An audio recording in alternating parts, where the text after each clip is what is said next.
الحمد لله رب العالمين، والصلاة والسلام على سيد الأنبياء والمرسلين محمد بن عبد الله الأمين وعلى آله وصحبه أجمعين. أما بعد، فإن الله تبارك وتعالى يقول في كتابه الكريم: أعوذ بالله من الشيطان الرجيم، بسم الله الرحمن الرحيم. ومن يبتغي غير الإسلام دينا فلن يقبل منه وهو في الآخرة من الخاسرين. وقال تبارك وتعالى: اليوم أكملت لكم دينكم وأتممت عليكم نعمتي ورضيت لكم الإسلام دينا. وقال تبارك وتعالى في موضع آخر: إن الدين عند الله الإسلام.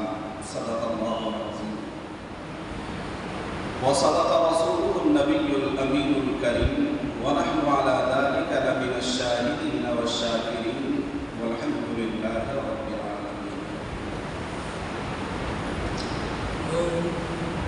کچھ بات ہے کہ ہستی مٹتی نہیں ہماری، کچھ بات ہے کہ ہستی مٹتی نہیں ہماری، صدیوں رہا ہے دشمن دور زماں ہمارا.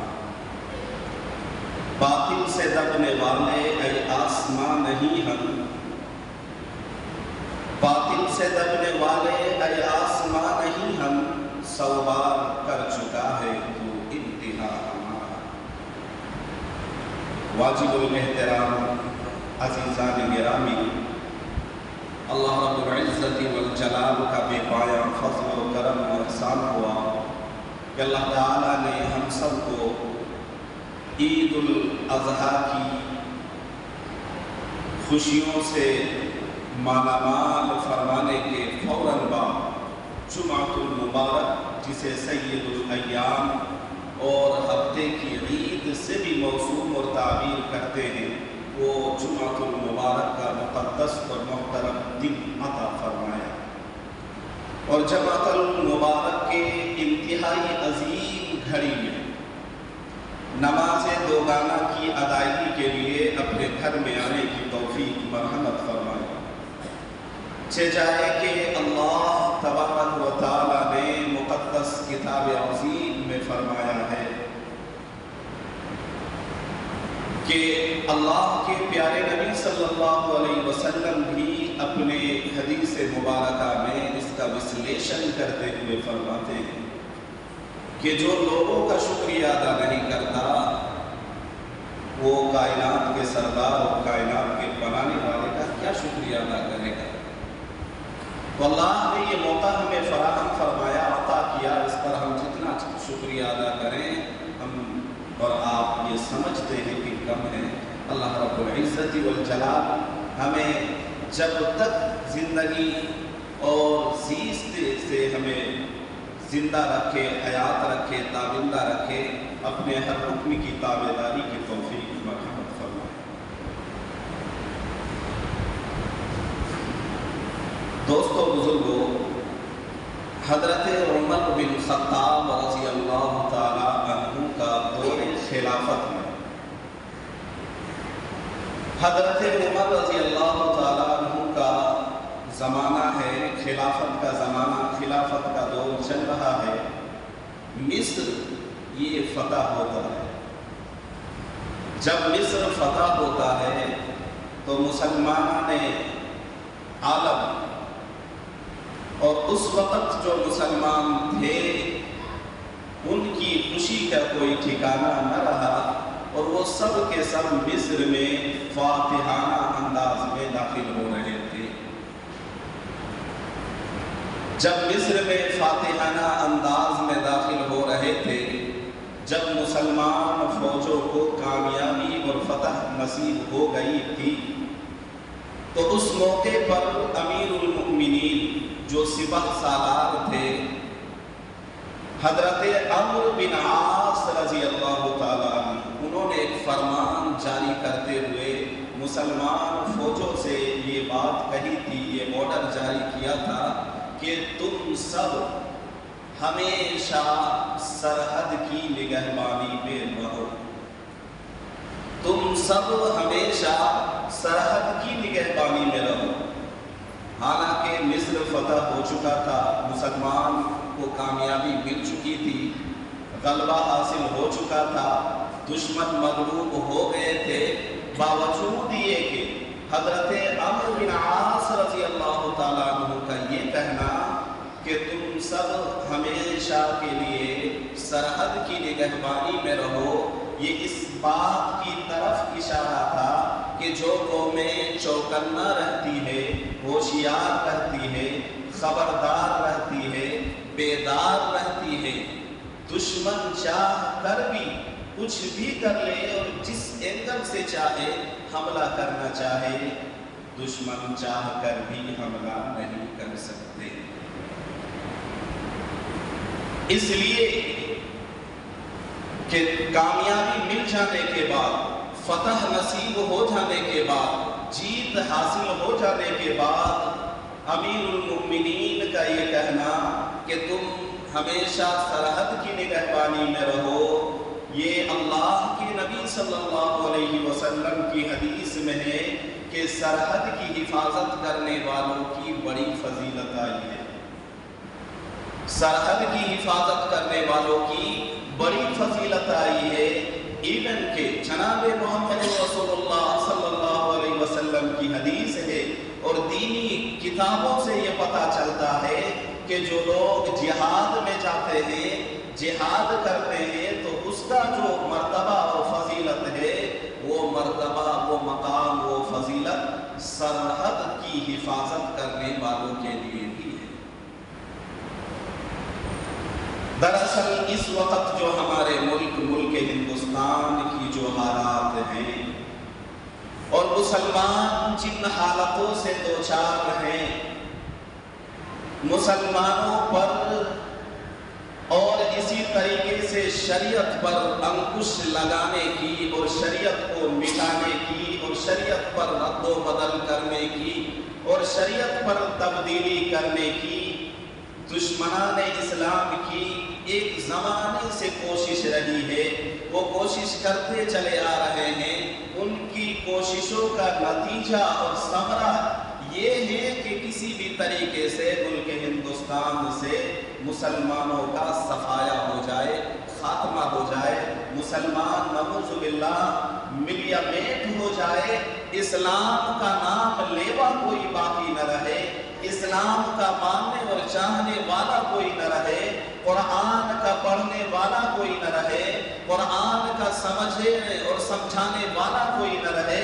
دین کی باتیں بتانے اور کرنے والا کوئی نہ رہے، دین کا فالوور کوئی نہ رہے، دین کا محور کوئی نہ رہے، دین کا ملجا کوئی نہ رہے۔ ان کی یہ کوششیں صدیوں سے رہی ہے اور وہ اپنی کوششیں جاری رکھے ہوئے ہیں، کر رہے ہیں، مگر آج بھی مسلمان اپنی جگہ اٹل ہے، مسلمانوں کا وجود باقی ہے، اور انشاءاللہ ثم انشاءاللہ جب تک یہ سلسلہ چلے گا، یہ دھرتی، یہ آکاش، یہ آسمان، یہ زمین، یہ انسان، یہ سورج، یہ خلا، یہ فضا، یہ چرند، یہ درند، یہ حیوانات، یہ جمادات، تمام چیزوں کا جب تک وجود ہے، ایون کہ جب تک یہ پوری دنیا ہے اور دنیا کا نظام چل رہا ہے، تب تک اللہ رب العزت والجلال اس دنیا کو باقی رکھے گا اور اس کا نظام چلتا رہے گا۔ اس لیے کہ اللہ کے پیارے نبی صلی اللہ علیہ وسلم حدیث مبارکہ میں ارشاد فرماتے ہیں حتی یقال فی الارض اللہ اللہ، کہ اس دھرتی پہ کوئی بھی اللہ کا نام لینے والا، کوئی اللہ کا نام جپنے والا، کوئی اللہ کے نام کی ضربیں لگانے والا ایک بھی ویکتی اگر باقی رہے گا، اللہ رب العزت والجلال اس دھرتی کے نظام کو یوں ہی چلاتا رہے گا۔ یہ صدیوں سے ایک محنت، ایک کوشش جاری ہے کہ کسی طریقے سے مسلمانوں کا صفایا ہو جائے، مگر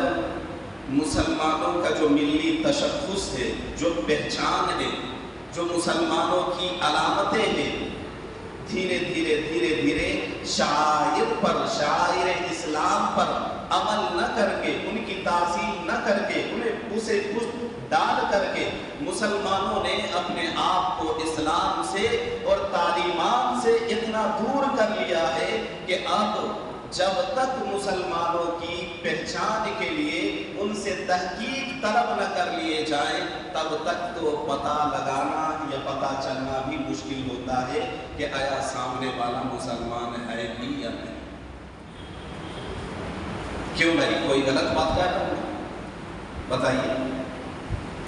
اب تاریخی کتاب پڑھیں کہ دنیا میں ایسی جگہیں بھی موجود ہیں جہاں مسلمان بستے ہیں، اللہ کو ایک مانتا ہے، اللہ ایک ہے، اللہ کی وحدانیت کا اقرار کرتا ہے، ایسی جگہ بھی ہے اور ان جگہوں میں اللہ کا ماننے والا بھی ہے، لیکن جب تک ان کو پوچھ نہ لیا جائے، تحقیق نہ کر لی جائے، تفتیش کے بعد پتہ چلتا ہے کہ صاحب لوگ قریہ والے، بستی والے، اس علاقے کے لوگ مسلمان ہیں، ورنہ کسی بھی اینگل سے بندہ مسلمان لگتے نہیں ہیں۔ آج بھی اگر آپ دیکھیں دنیا کے ہر خطے میں، ہر ملک میں، اور میں کسی اور جگہ کی بات نہیں کرتا، اپنے انڈیا کے اندر جہاں جہاں مسلمان بستے ہیں، خصوصاً اپنے ایریے میں بہار، بنگال، جھارکھنڈ، اڑیسہ وغیرہ کے کچھ دیہی علاقے اب بھی ایسے ہیں جہاں یہ پتہ لگانا بھی مشکل ہے کہ سامنے والا مسلمان ہے، ایون کہ پوری کی پوری بستی مسلمانوں کی ہوتی ہے، لیکن سمجھ میں نہیں آتا کہ یہاں مسلمان رہتے ہیں۔ نہ سر میں ٹوپی ہے، نہ لباس، نہ وضاحت، نہ چہرے میں داڑھی ہے، نہ نبی کی سیرت و صورت ہے، نہ نبی کے جو ہے چاہتوں کا امین ہے، کچھ بھی نہیں ہے۔ پر پتہ کیسے چلے کہ سامنے والا مسلمان ہے؟ آپ کو یاد ہوگا کہ اب سے پہلے نئے نئے طریقے سے، نت نئے انداز سے اسلام پر حملہ آوروں نے حملہ کرنے کی کوشش کی۔ جب حملے کی بات آتی ہے اور میں نے کہا کہ جو قومیں بیدار رہتی ہے، چوکنا رہتی ہے، ہوشیار رہتی ہے، خبردار رہتی ہے، دشمن حملہ کرنا چاہ کر بھی حملہ نہیں کر سکتے۔ اس کے پیچھے کی وجوہات یہ ہے کہ دشمن گرچہ وہ جو ہے فکر مند ہے، حملہ کرنے کے لیے تیار ہے، لیکن سامنے والی جو قوم ہے وہ پہلے سے چوکنا ہے، تیار ہے۔ اسی طرح جب تک مسلم قوم، مسلمان اور یہ قوم چوکنا تھی، جب تک مسلمان چوکنا تھے، جب تک مسلمان ہوشیار اور بیدار تھے، تب تک مسلمانوں پر جو دشمنوں نے حملہ کیا، حملہ کرنے میں وہ ناکام رہے، ایون کہ وہ یہ سوچنے پر مجبور ہو گیا کہ ہم حملہ تو کر رہے ہیں، پریشان تو کر رہے ہیں، چھیڑخانی تو کر رہے ہیں، دین میں اور شریعت میں ملاوٹ کرنا چاہ رہے ہیں اور دین اور شریعت میں مداخلت کرنا چاہ رہے ہیں، لیکن ان کو بھی یہ یقین تھا کہ یہ ہمارے بس کی بات نہیں ہے۔ یہ کب؟ جب مسلمانوں میں چوکسی تھی، مسلمانوں میں بیداری تھی، مسلمانوں میں ہوشیاری تھی، اور مسلمان ایمان کے اعتبار سے، عقائد کے اعتبار سے، اعتقاد کے اعتبار سے اور اللہ اور اللہ کے رسول کی تعلیمات کے مقابلے میں، جب مسلمان ایمان کے مقابلے میں چٹان کی طرح مضبوط تھے، تب دشمنوں کے اندر اس طرح کے ارادوں میں زلزلے پیدا ہو جاتے تھے کہ اگر میں حملہ بھی کرنا چاہوں گا تو میں چاہ کر بھی حملہ کر کے اس کا کچھ بگاڑ نہیں سکتا۔ اور پھر میں حملے کی بات کر رہا ہوں، ہمارے یہاں تصور اور خیال ذہن میں یہ ہے کہ جب حملے کی بات آتی ہے یا ذہن میں ایسی بات کانوں میں پڑتی ہے تو ہم یہ سمجھتے ہیں کہ یہ ڈائریکٹ اٹیک ہے، چاہے بم بارود کے ذریعے، تلواروں کے ذریعے، نیزے اور خنجر کے ذریعے، پسٹول کے ذریعے، لیکن ایسی بات نہیں ہے۔ اس وقت حالات جو ہے، حالات کو سمجھنا ہے کہ دشمنوں کی جو سازش ہے حملہ کرنے کی، وہ ظاہری اعتبار سے نہیں ہے، باطنی اعتبار سے، جس کو آج کے دور میں یا اپنے شبدوں لفظوں میں چور دروازہ کہتے ہیں، کہ وہ ڈائریکٹ حملہ تو نہیں، لیکن اسلام اور شریعت اور مسلمانوں کے قانون کے ساتھ چھیڑ چھاڑ کرنا، قانون میں مداخلت کر کے وہ وار کر رہے ہیں، وہ ہتھیار بن کر، اور ہتھیار ان کا یہ ہے کہ اسلام کے مسلمانوں کی شریعت پر حملہ کیا جائے، مداخلت کی جائے۔ جب ہم اس پر مداخلت کریں گے تو مسلمانوں کا جینا حرام ہو جائے گا۔ اس لیے ایک مسلمان کے لیے سب کچھ برداشت کیا جا سکتا ہے، لیکن من حیث الکامل مسلمان ایمان والا جو بھی ہوگا وہ ایمان کے مقابلے میں سودا کرنا اس کو گوارا نہیں ہے۔ مگر آج ہماری ملی تشخص جو ہے، ہماری پہچان مٹتی جا رہی ہے، گھٹتی جا رہی ہے، لٹتی جا رہی ہے۔ اب ہم نسیب منسیہ کے درجے میں اتر آئے ہیں، ہماری کوئی تشخص نہیں، اس لیے کہ ہم دھیرے دھیرے ان چیزوں کو کھو رہے ہیں، دین پر، شریعت پر، شعائر پر عمل نہ کرنے کی وجہ سے۔ کچھ دنوں پہلے ایک بہت ہی زبردست بھیانک بھوچال کی سی صورت ایک بات اٹھی تھی اذان کے سلسلے میں، کہ مسجدوں میں لاؤڈ اسپیکر الاؤ نہیں ہونا چاہیے۔ اس کی جو محققین کی جو تفتیش سامنے آئی، جو تحقیق سامنے آئی، کہ بالآخر غیروں نے اس کی جو پرزور طریقے سے بات اٹھائی ہے، تو اس کے پیچھے ریزن کیا ہے، کارن کیا ہے، کیوں ان لوگوں نے بیک جماعت، بیک زبان ہو کر اس کی بات اٹھائی کہ آج مسجدوں میں اور دنیا کے تمام مسجدوں میں، اور خصوصاً انڈیا کی مسجدوں میں لاؤڈ اسپیکر بین ہونا چاہیے۔ جو ہمارے سائنسداں، ہمارے محققین، ہمارے پڑھے لکھے اونچے ہائی لیول کے، اونچے گریڈ کے جو لوگ ہیں، انہوں نے جب تحقیق کیا، اس پر ریسرچ کیا، کھوج کرید کرنے کے بعد جو بات سامنے آئی، جو ریزن کھل کر سامنے آئی، وہ یہ ہے کہ اذان جو اپتی جتائی گئی تھی وہ فجر کی اذان کے سلسلے میں۔ تو فجر کی اذان بھی اذان ہوتی ہے، اور ظہر، عصر، مغرب، عشاء کی اذان بھی اذان ہوتی ہے، بس فرق یہ ہے کہ اس وقت لوگ سو رہے ہوتے ہیں، صبح کا وقت ہوتا ہے۔ تو تحقیق جب کی گئی تو پتہ چلا کہ اس تحقیق کی بنیاد اور اس کی اصل ریزن اور کارن یہ ہے کہ اس وقت چونکہ لوگ سوتے ہیں، اور مسلمانان اسلام کی صرف خالصتاً 1 سے 5% لوگ ہی نماز پڑھنے جاتے ہیں۔ تو جب 1 سے 5% لوگ ہی نماز پڑھیں گے تو پھر لاؤڈ اسپیکر سے اذان کی کیا ضرورت؟ اس سے تو لوگوں کو دقت ہوتی ہے۔ اب آپ بتائیں، میں آپ کو سوچنے اور غور و فکر کرنے اور اس پر جو ہے شرح صدر ہونے کے لیے میں آپ کو آمادہ کرتا ہوں کہ آپ بتائیں، ان کی آواز میں آواز بننا یا ان کی آواز کا بلند کرنا یا اذان کے سلسلے میں، لاؤڈ اسپیکر کے سلسلے میں اس طرح کی باتیں اٹھانا، فتنہ پھیلانا، کیا یہ ہماری وجہ سے نہیں؟ کوئی غلط بات ہے؟ بتائیں بھائی، غلط بات تو نہیں ہے؟ ابھی آپ بتائیں، اس سے پہلے پردہ کی بات آئی تھی، میں نے کہا تھا کہ یہ پردہ مسلمانوں کے لیے کتنا ضروری ہے، لیکن آج مسلمانوں نے پردہ پر کیسا گردہ چڑھایا ہوا ہے۔ دل تو چاہتا ہے کہ اس موضوع پر، اس ٹاپک پر گردہ اڑا دیا جائے، لیکن مناسب نہیں ہے اور وقت بھی اس بات کی اجازت نہیں دیتا ہے۔ بس اتنا جان لے کہ اس کی بھی بات اٹھی تھی فقط اس لیے، اور اس کے پیچھے کی رزن، اس کے پیچھے کی وجہ، کارن، سبب بھی مسلمان ہے۔ مسلمان اللہ کا نام لینے والے، مسلمان گھرانے والے، مسلمان گھروں کے ذمہ دار اور سرپرست ہی ہے۔ ہم مسلمان عزت دار گھرانے کے لوگوں کی غیرت ڈوب مرتی ہے کہ ہم اپنے گھر کی خواتین اور عورتوں کے لیے ایسے کپڑے چوز کرتے ہیں، پسند کرتے ہیں، جن کپڑوں کے متعلق میرے نبی صلی اللہ علیہ وسلم نے ارشاد فرمایا ہے کأنہن کاسیات عاریات مائلات ممیلات۔ یہ قیامت کی علامات ہمارے نبی علیہ السلام نے بیان فرمائی ہے کہ ایک زمانہ ایسا آئے گا کہ جس دور میں عورتیں کپڑا تو پہنے گی، کاسیات عاریات،